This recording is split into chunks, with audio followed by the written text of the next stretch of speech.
Railway ஸ்டேஷனில் தான் இருக்கேன். ரயில்வே ஸ்டேஷனில் இருந்தும் ட்ரெயினை மிஸ் பண்ணிவேன்ற பயத்தில் இருக்கேன். ஒரு பொண்ணுக்கு ட்ராவல் பண்ண நிறைய ரெஸ்ட்ரிக்ஷன்ஸ். ஆனால் இப்படி ஒரு ஃப்ரெண்டு, இப்படி ஒரு ஹஸ்பண்ட் இருந்தால் ஜாலியாக சுற்றலாம். கொடைக்கானல்லேருந்து திண்டுக்கல் இறங்கியதும் ஒரு சின்ன கடை பார்த்தேன். அந்த கடையில் ஒரு அக்கா ஆப்போ சுட்டுட்டு இருந்தாங்க. அதை கண்டிப்பாக சாப்பிட்ணுன்னு உட்காந்துட்டேன். இந்த ஹோட்டல்லலாம் சாப்பிட்டு முடிச்சதும் இலையை நீங்கள் தான் எடுத்து போடணும். அது ஒரு டிக்னிஃபைடான ஒரு விஷயம்னு நான் நம்புகிறேன்.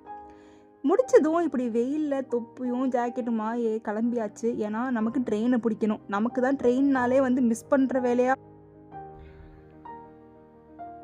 உள்ளே வந்த உடனே அந்த அண்ணன்ட்ட கேட்டேன்.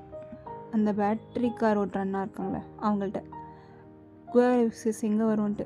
அவர் சொல்கிறாரு, இன்னைக்கு அந்த ட்ரெயின் வருவானே தெரியலம்மான்ட்டு. ஐயோ ஐயோ என்னடா சொல்கிறீங்க? அப்புறம் ட்ரெயின் வந்துச்சுங்க.